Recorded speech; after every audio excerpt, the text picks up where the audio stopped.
Assalomu alaykum, hurmatli tomoshabinlar. Bugun men sizlarga juda muhim masalani tushuntirib beraman. Pensiya indeksatsiyasi, yoshga doir qo'shimchalar, keksalarga qo'shilgan pullar va bu o'zgarishlar kimga qanday ta'sir qiladi? Bu ma'lumot har bir oilaga tegishli. Chunki deyarli har birimizning uyimizda pensioner ota-onamiz, bobo-buvimiz yoki nafaqa yoshiga yaqinlashayotgan yaqinimiz bor. Ayrimlar pensiyam oshdimi yoki yo'qmi? Qaysi qo'shimcha menga tegishli? Nega qo'shnimga ko'proq, menga kamroq qo'shildi deb tushunmay yuribdi. Shuning uchun videoni oxirigacha ko'ring, chunki men bugun masalani oddiy tilda misollar bilan amaliy qadamlarigacha tushuntiraman. Kanalga hoziroq obuna bo'ling, videoga like bosing, chunki bunday yangiliklarni vaqtida bilish pulingizni yo'qotmaslikka yordam beradi. Avvalo pensiya indeksatsiyasi deganda nimani tushunamiz? Oddiy qilib aytsam, indeksatsiya bu pensiya va nafaqa miqdorining narx-navo, yashash xarajatlari, iqtisodiy sharoit va davlat tomonidan belgilangan tartib asosida oshirilishidir. Masalan, oldin bir pensioner oyiga 1 million 200 ming so'm olgan bo'lsa, indeksatsiyadan keyin bu summa ma'lum foizga yoki belgilangan miqdorga oshishi mumkin. Lekin hammaning pensiyasi bir xil summaga oshmaydi. Chunki har bir odamning pensiya hisob-kitobi boshqacha. Kimning ish staji ko'p, kimning ish haqi yuqori bo'lgan, kim imtiyozli toifaga kiradi, kim nogironlik yoki boquvchisini yo'qotganlik bo'yicha to'lov oladi, kim esa yoshga doir pensiya oladi. Oldin ko'pchilik pensiya oshdi degan xabarni eshitib, darrov demak, hammaga falon so'mdan qo'shilar ekan deb o'ylardi. Aslida masala bunday sodda emas. Pensiya oshirilganda bir nechta yo'nalish bo'ladi. Bazaviy hisoblash miqdorlari o'zgarishi mumkin. Eng kam pensiya miqdori oshishi mumkin. Ayrim qo'shimcha to'lovlar qayta ko'rib chiqilishi mumkin. Yoshga bog'liq ustamalar oshishi mumkin. Parvarishga muhtoj keksalar uchun alohida to'lovlar bo'lishi mumkin. Shu sababli bir xonadonda ikki pensioner yashasa ham, bittasining pensiyasi ko'proq, ikkinchisiniki kamroq oshish tabiiy holat bo'lishi mumkin. Endi eng muhim joyi yosh qo'shimchalari. Ko'p joyda yosh qo'shimchalari oshdi degan gap tarqaladi. Bu nimani anglatadi? Bu odatda keksalik darajasi, ya'ni yoshi yuqori bo'lgan fuqarolarga beriladigan ustama yoki qo'shimcha to'lovlar bilan bog'liq bo'ladi. Masalan, teksini yoshdan oshgan shaxslar, o'zgalar parvarishiga muhtoj bo'lgan yolg'iz keksalar. Ayrim imtiyozli toifadagi pensionerlar qo'shimcha pul olishlari mumkin. Lekin bu qo'shimcha avtomatik hammaga bir xil qo'shiladi degani emas. Men aynan shu nozik jihatlarni hozir birma-bir ochib beraman. Birinchi navbatda pensiya oshishi 3 ta katta guruhga ta'sir qiladi. Birinchi guruh oddiy yoshga doir pensiya oluvchilar. Ikkinchi guruh eng kam pensiya yoki kam miqdordagi nafaqa oluvchilar. Uchinchi guruh yoshi katta, parvarishga muhtoj, imtiyozli yoki qo'shimcha to'lovga haqli fuqarolar. Har bir guruhda hisob-kitob boshqacha bo'ladi. Masalan, birinchi misolni olaylik. Otaxon 17 yoshda 35 yil ish stajiga ega oyiga 20 million 800 ming so'm pensiya oladi. Agar pensiya umumiy indeksatsiya qilingan bo'lsa, uning pensiyasi belgilangan tartibda oshiriladi. Agar oshirish foiz orqali bo'lsa, 1 million 800 ming so'mga shu foiz qo'llanadi. Natijada otaxonning pensiyasi, masalan, 1 million 950 ming yoki 2 million so'm atrofida bo'lishi mumkin. Lekin bu faqat shartli misol. Aniq summa har doim rasmiy qaror, pensiya jamg'armasi hisob-kitobi va fuqaroning shaxsiy pensiya ishiga qarab belgilanadi. Ikkinchi misol. Onaxon 63 yoshda ish staji kamroq, pensiyasi eng kam pensiya miqdoriga yaqin. Bunday holatda davlat eng kam ta'minot darajasini oshirsa, onaxonning pensiyasi boshqa odamlarnikidan nisbatan sezilarliroq ko'tarilishi mumkin. Chunki kam pensiya oladiganlarga ko'pincha minimal chegarani oshirish orqali qo'shimcha yordam beriladi. Bu yerda asosiy maqsad shuki, pensiya oluvchi kishi oziq-ovqat, dori-darmon, kommunal to'lovlar va kundalik ehtiyojlarni mutlaqo qiyin ahvolda qoldirmasdan qoplay olsin. Uchinchi misol. Taqriban 2 yoshli bu pensiya oladi va sog'lig'i sababli doimiy parvarishga muhtoj. Bunday holatda oddiy pensiya oshishidan tashqari, yoshga doir yoki parvarish bilan bog'liq qo'shimcha ustamalar bo'lishi mumkin. Bu qo'shimcha hamma pensionerga beriladi degan pul emas. Bu ma'lum yoshdan oshgan, ma'lum holatga ega yoki hujjat bilan tasdiqlangan toifadagi fuqarolarga berilishi mumkin. Shuning uchun kimdir maqin yoshdan oshib qo'shimcha olayotgan bo'lsa, aytdim yoshdagi boshqa pensioner nega menga ham berilmayapti deb ajablanmasligi kerak. Yosh chegarasi, tibbiy xulosa, yolg'izlik holati yoki boshqa mezonlar muhim bo'ladi. 4-misol. Er-xotin pensioner. Er 75 yoshda. Pensiyasi 2 milyon 200 ming so'm. Ayol 2 yoshda. Pensiyasi 1 milyon 400 ming so'm. Pensiya oshgandan keyin erning pensiyasiga masalan ko'proq summa qo'shilgandek ko'rinadi. Ayolnikiga esa kamroq. Bu adolatsizlik emas, balki foizli oshirish natijasi bo'lishi mumkin. Chunki 2 milyon 200 ming so'mning 10% 220 ming so'm, 20 ming so'm bo'ladi. 1 milyon 400 ming so'mning 10% esa 120 ming so'm bo'ladi. Foiz bir xil, lekin pul ko'rinishidagi farq boshqa. Shuni ko'pchilik noto'g'ri tushunadi. 5-misol, bir fuqaro nogironlik pensiyasi oladi, ikkinchisi yoshga doir pensiya oladi. Ikkalasi ham pensioner, lekin to'lov turi boshqa. Nogironlik pensiyasi bo'yicha qo'shimchalar. Tibbiy guruh, parvarish ehtiyoji va boshqa mezonlar hisobga olinadi. Yoshga doir pensiyada esa staj, ish haqi, yosh va ayrim ustamalar muhim bo'ladi. Shuning uchun mening tanishim ham pensioner, unga falon pul qo'shildi. Menga nega boshqacha degan savolga javob ko'pincha shaxsiy pensiya ishida yotadi. Agar siz rasmiy pensiya oluvchi bo'lsangiz, bank kartangiz yoki pochta orqali muntazam to'lov olayotgan bo'lsangiz, pensiya indeksatsiyasi odatda avtomatik hisoblanadi. Ya'ni har bir pensioner borib alohida ariza yozishi shart bo'lmaydi. Pensiya jamg'armasi tizimida sizning pensiya miqdoringiz, ish stajingiz, to'lov turi va boshqa ma'lumotlar bor. Rasmiy oshirish kuchga kirganidan keyin yangi miqdor hisoblanadi va keyingi to'lovlarda aks etadi. Lekin bu umuman tekshirmasangiz ham bo'ladi degani emas. Men har doim pensionerlarga va ularning farzandlariga shuni aytaman. Pensiya tushgan kuni eski miqdor bilan yangi miqdorni solishtiring. Bank ilovasidan, SMS xabardan yoki pochta kvitansiyasidan ko'ring. Agar oldin 1 milyon 600 ming so'm olgan bo'lsangiz, keyingi oy qancha tushganini yozib qo'ying. Chunki ba'zan odam oshmadi deb o'ylaydi, aslida oshgan bo'ladi. Lekin kredit, aliment, qarzdorlik yoki boshqa ushlab qolishlar sababli qo'lga tegadigan summa kam ko'rinadi. Birinchi navbatda. Hujjatlarda muammo bo'lganlar ehtiyot bo'lish kerak. Masalan, ish staji to'liq kiritilmagan, eski mehnat daftarchasida yozuvlar noaniq, tashkilot nomi o'zgargan, arxiv ma'lumoti topilmagan. Ish haqi to'g'risidagi ma'lumotlar to'liq emas. Bunday holatda pensiya allaqachon kam hisoblangan bo'lishi mumkin. Indeksatsiya esa mavjud summaga qo'llanadi. Ya'ni asosiy pensiyangiz noto'g'ri yoki kam hisoblangan bo'lsa, oshirish ham shu kam summaga nisbatan bo'ladi. Masalan, bir amaki 30 yil ishlagan, lekin pensiya tayinlanganda faqat 24 yillik staji hisobga olingan. U pensiyam nega kam deb yillar davomida yuradi. Indeksatsiya bo'lsa ham uning pensiyasi o'sha 24 yil asosida oshaveradi. Agar u arxivdan qolgan 6 yil ish stajini tasdiqlab keltirsa, pensiyasi qayta hisoblanishi mumkin. Shunda nafaqat kelajakdagi pensiyasi oshadi. Balki ayrim hollarda avvalgi davrlar bo'yicha farq masalasi ham ko'rib chiqilishi mumkin. Bu juda muhim. Ikkinchi ehtiyot bo'ladigan guruh daqiniy yoshga yaqinlashgan yoki daqiniy yoshdan oshgan keksalar. Ayrim qo'shimchalar yosh chegarasi bilan bog'liq bo'lgani uchun tug'ilgan sana, pasport ma'lumotlari, shaxsiy hisobdagi ma'lumotlar to'g'ri kiritilgan bo'lishi kerak. Ba'zan tug'ilgan kun o'tgandan keyin qo'shimcha avtomatik boshlanishi kerak bo'ladi. Lekin tizimda yoki hujjatda muammo bo'lsa, kechikishi mumkin. Shuning uchun vaqim yoshga to'lgan pensionerning farzandlari pensiya jamg'armasi bo'limidan yoki Bokkaf.uz orqali ma'lumotni tekshirish foydali. Uchinchi guruh yolg'iz yashovchi keksalar. Yolg'iz keksalar uchun ijtimoiy yordam, parvarish, uyda xizmat ko'rsatish, dori-darmon yoki moddiy yordam bilan bog'liq alohida tartiblar bo'lishi mumkin. Lekin yolg'izman deyishning o'zi yetarli emas. Odatda mahalla, ijtimoiy himoya organlari, tibbiy xulosa, yashash sharoiti va boshqa hujjatlar orqali holat tasdiqlanadi. Shuning uchun agar sizning mahallangizda farzandlari boshqa joyda yashaydigan, o'zi qiynalayotgan keksa inson bo'lsa, unga kutib o'tiring demang. Mahalla raisi, hokim yordamchisi, ijtimoiy xodim yoki tegishli tashkilotga murojaat qilish kerak. Endi eng ko'p xato qilinadigan joylarni tushuntiraman. Birinchi noziklik. Pensiya oshdi degani qo'lga tegadigan pul aynan shu miqdorda oshadi degani emas. Agar pensionerning bank kreditidan qarzi bo'lsa, sud qarori bo'yicha ushlab qolish bo'lsa, aliment yoki boshqa majburiy to'lov bo'lsa. Pensiya oshgan bo'lsa ham kartaga tushadigan sof pul kutilganidan kam bo'lishi mumkin. Shuning uchun avval umumiy hisoblangan pensiya miqdorini, keyin ushlab qolingan summalarni alohida ko'rish kerak. Ikkinchi noziklik. Qo'shimcha to'lovlar har doim ham pensiyaning o'ziga qo'shilib ketmaydi. Ayrim to'lovlar alohida qator sifatida berilishi mumkin.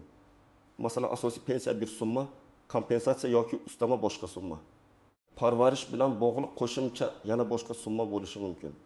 Pensioner esa faqat umumiy tushgan pulni ko'radi. Shu sababli qaysi pul nimadan iboratligini bilish uchun pensiya jamg'armasidan hisob-kitob varaqasi yoki izohli ma'lumot so'rash kerak. Uchinchi noziklik, hamma o'ch bir oyda to'liq ko'rinmasligi mumkin. Qaror qachondan kuchga ketgani, to'lovlar qachon shakllantirilgani, bank yoki pochta orqali pul qachon tarqatilgani muhim. Ba'zan oshirilgan summa keyingi oyda farqi bilan qo'shib beriladi. Masalan, indeksatsiya bir sanadan kuchga kirgan, lekin to'lov ro'yxatlari oldin shakllangan bo'lsa, farq keyingi to'lovda aks etishi mumkin. Bunday vaziyatda vahima qilishdan oldin rasmiy izohni tekshirish zarur. 4-noziklik. Ijtimoiy nafaqa bilan mehnat pensiyasi bir xil narsa emas. Ayrim keksalar men ham pensiya olaman deydi. Lekin aslida ular yoshga doir ijtimoiy nafaqa olishi mumkin. Mehnat pensiyasi ish staji va badallar bilan bog'liq. Ijtimoiy nafaqa esa boshqa tartibda belgilanadi. Oshirish mexanizmi ham farq qilishi mumkin. Shuning uchun hujjatingizda aynan qaysi turdagi to'lov yozilganini bilib oling. Yoshga doir pensiyami, nogironlik pensiyasimi, o'quvchisini yo'qotganlik pensiyasimi yoki ijtimoiy nafaqami? 5-noziklik. Qo'shimcha pulni olish uchun ba'zan alohida ariza kerak bo'ladi. Umumiy indeksatsiya avtomatik bo'lishi mumkin, lekin parvarishga muhtojlik, nogironlik guruhi o'zgarishi, yolg'izlik holati, ish stajini qayta tiklash, arxiv hujjatini qo'shish kabi masalalarda fuqaro o'zi murojaat qilishi kerak bo'ladi. Agar siz murojaat qilmasangiz, tashkilot sizning uyingizdagi real vaziyatni har doim ham bilmaydi. 6-noziklik, eshitdim. Hammaga shuncha qo'shilar ekan degan gaplarga ishonib qaror qabul qilmang. Rasmiy manba eng muhim. Pensiya bo'yicha aniq ma'lumotni pensiya jamg'armasi, Ijtimoiy himoya milliy agentligi may.kubuz. Mahalla orqali tegishli mas'ul xodimlar yoki bankdagi to'lov ma'lumotlari asosida tekshirish kerak. Telegramdagi noma'lum kanallar, qo'shnining gapi, bozordagi mishmishlar ko'pincha odamni chalg'itadi. Endi men sizga aniq qadamlarni aytaman. Birinchi qadam, oxirgi 3 oyda olgan pensiya summangizni yozib chiqing. Masalan, yanvar oyida qancha tushdi, fevralda qancha tushdi, martda qancha tushdi. Agar oshirish e'lon qilingan bo'lsa, oshirishdan oldingi va keyingi summani solishtiring. Faqat xotiraga ishonmang. Qog'ozga yozing yoki telefoningizda saqlang. Ikkinchi qadam, bank kartangizga tushgan pul bilan pensiya hisob-kitobini adashtirmang. Agar imkon bo'lsa, bankdan yoki ilovadan kirim-chiqim tarixini ko'ring. Pensiya tushgan summa qancha? Keyin avtomatik yechilgan pul bormi? Kredit bo'yicha ushlab qo'linganmi? Boshqa to'lov bo'lganmi? Shularni ajrating. Ko'p odam pensiyam oshmadi deydi. Keyin qaralsa, pensiya oshgan, lekin kredit to'lovi ham yechilgan bo'ladi. 3-qadam, pensiya jamg'armasi bo'limiga murojaat qilib, pensiyangizning tarkibi haqida ma'lumot so'rang. Siz shunday mazmunda murojaat qilishingiz mumkin. Mening pensiyam miqdori qanday hisoblangan? Indeksatsiyadan keyin qancha bo'lgan? Qaysi ustama va qo'shimcha to'lovlar qo'llanganini tushuntirib berishingizni so'rayman. Buni og'zaki so'rash ham mumkin, lekin murakkab vaziyat bo'lsa, yozma murojaat qilgan ma'qul. Yozma murojaatga javob ham aniqroq bo'ladi. 4-qadam, hujjatlaringizni tekshiring. Sizda pasport yoki ID karta, pensiya guvohnomasi, mehnat daftarchasi, ish stajini tasdiqlovchi arxiv ma'lumotlari, ish haqi to'g'risidagi ma'lumotnomalar, nogironlik bo'yicha tibbiy xulosa, parvarishga muhtojlik bo'yicha hujjatlar bo'lishi mumkin. Agar mehnat daftarchasida eski korxona nomlari, muhrlar, buyruq raqamlari noaniq bo'lsa, arxivga murojaat qilishga to'g'ri keladi. 5-qadam, kek to'lish arafasidagi keksalar bo'yicha alohida tekshiruv qiling. Tug'ilgan sana to'g'ri kiritilganmi? Qo'shimcha ustama belgilanganmi? Parvarish ehtiyoji bor bo'lsa, tibbiy xulosa rasmiylashtirilganmi? Shularni aniqlang. Bu ishni keksaning o'zi qilishi qiyin bo'lishi mumkin. Shuning uchun farzandlar, nevaralar yoki yaqin qarindoshlar yordam berishi kerak. 6-qadam. Agar siz yolg'iz yashovchi keksa inson bo'lsangiz yoki shunday insonni bilsangiz, mahallaga murojaat qiling. Mahalla orqali ijtimoiy xodim, tibbiy xizmat, moddiy yordam, uyda parvarish yoki boshqa yordam turlarini aniqlash mumkin. Murojaatda vaziyatni aniq yozish kerak. Yolg'iz yashayman. Sog'lig'im sababli doimiy yordamga muhtojman. Pensiyam, dori-darmon va kommunal to'lovlarga yetmayapti. Holatimni o'rganib, tegishli yordam belgilashingizni so'rayman. 7-qadam, agar pensiyangiz noto'g'ri hisoblangan deb o'ylasangiz, faqat norozilik bilan cheklanib qolmang. Dalil yig'ing. Qaysi yillar stajga kirmagan, qaysi ish joyi hisobga olinmagan, qaysi hujjat yo'q, qaysi summa noto'g'ri. Bularni yozib chiqing. Keyin pensiya jamg'armasiga qayta hisoblash bo'yicha murojaat qiling. Agar javobdan qoniqmasangiz, yuqori tashkilotga yoki sud tartibida murojaat qilish imkoniyati ham bor. Lekin sudga borishdan oldin hujjatlar to'liq bo'lishi kerak. 8-qadam, rasmiy yangiliklarni kuzatib boring. Pensiya oshishi bo'yicha qarorlar odatda aniq sanadan kuchga kiradi.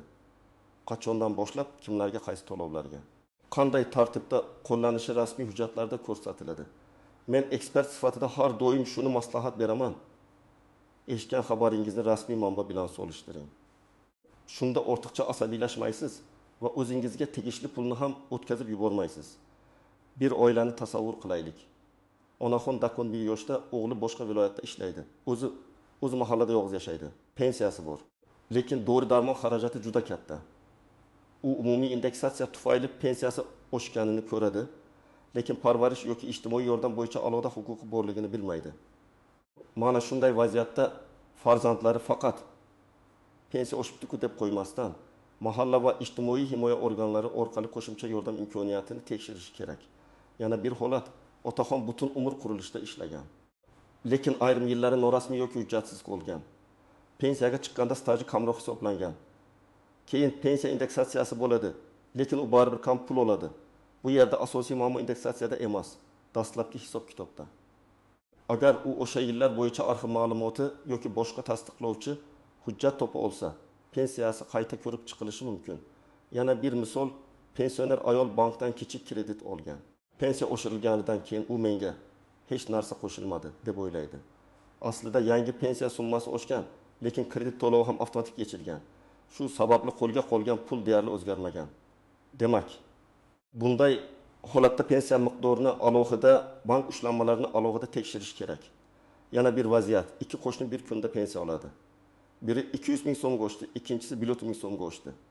Ikkinchisi norozi bo'ladi. Lekin tekshirilganda birinchisining asosiy pensiyasi yuqori, staji ko'proq, ayrim ustamasi bor. Ikkinchisiniki esa kamroq. Shuning uchun oshish miqdori ham farq qiladi. Pensionerlar bir-birining summasiga qarab xulosa chiqarmasligi kerak. Har bir pensiya ishi alohida. Ayrimlar pensionerlarga men pulingizni oshirib beraman, qo'shimcha chiqazib beraman, falon joyda odamim bor deb murojaat qilishi mumkin. Bunday gaplarga ehtiyot bo'ling. Pensiya qonuniy tartibda, hujjat asosida hisoblanadi. Agar sizga haqiqatan ham qo'shimcha tegishli bo'lsa, uni rasmiy murojaat orqali olishingiz mumkin. Agar tegishli bo'lmasa, kimdir va'da bergani bilan qonunni o'zgartirib bera olmaydi. Pul berib, hujjatni noqonuniy yo'l bilan to'g'rilash keyinchalik yanada katta muammo keltirishi mumkin. Shuningdek, telefon orqali kelgan noma'lum qo'ng'iroqlarga ishonmang. Pensiyangiz oshdi, kartangiz raqamini ayting, SMS kodini yuboring. Qo'shimcha pul tushirish uchun tasdiqlang degan gaplar firibgarlik bo'lishi mumkin. Pensiya jamg'armasi yoki bank xodimi sizdan SMS kod so'ramaydi. Karta raqami, amal qilish muddati, maxfiy kod. SMS tasdiqlash raqami hech kimga berilmaydi. Keksalarimizni aynan shu joyda ko'p aldashadi. Farzandlar, ota-onangizga buni albatta tushuntiring. Yana bir muhim masala, pensiya oshgandan keyin narx-navo ham oshib ketishi mumkin. Shuning uchun oilada pensionerning pulini rejalashtirish kerak. Dori-darmon, oziq-ovqat, kommunal to'lov, transport, telefon, shifokor ko'rgi kabi xarajatlarni yozib borish foydali. Agar pensiya oshgan bo'lsa, avvalo eng zarur ehtiyojlarga yo'naltiring. Keraksiz qarzlar, shoshma-shosharlik bilan olingan kreditlar keksaning moliyaviy ahvolini og'irlashtiradi. Bugungi mavzuning eng asosiy mazmuni shuki, pensiya indeksatsiyasi pensionerlar daromadini oshirishga qaratilgan muhim jarayon. Lekin har bir odamga qo'shiladigan summa bir xil bo'lmaydi. Kimning pensiyasi qanday oshishi, uning to'lov turi, ish staji, avvalgi pensiya miqdori, yoshi, imtiyozlari, sog'lig'i va hujjatlariga bog'liq. Yoshga doir qo'shimchalar ham hamma uchun bir xil emas. Ular ma'lum shartlar asosida beriladi. Men sizlarga tavsiya qilaman. Pensiyangizni tekshiring, eski va yangi summani solishtiring. Hujjatlaringizni tartibga keltiring. Naqasmi yoshdan oshgan yoki parvarishga muhtoj keksalar bo'yicha alohida murojaat qiling. Noma'lum odamlarga karta ma'lumotlarini bermang va faqat rasmiy manbalarga tayaning. Agar pensiya kam hisoblangan deb o'ylasangiz, yozma murojaat qiling va hisob kitobni tushuntirishni talab qiling. Sizning oilangizda pensiya oshdimi? Qancha qo'shildi? Yosh qo'shimchasi yoki boshqa ustama bo'yicha savolingiz bormi? Fikringizni izohlarda yozib qoldiring. Videoga like bosing, kanalga obuna bo'ling va bu videoni pensioner ota-onangizga, qarindoshlaringizga, qo'shnilaringizga yuboring. Chunki bu ma'lumotni bilgan odam o'z haqini vaqti talab qila oladi.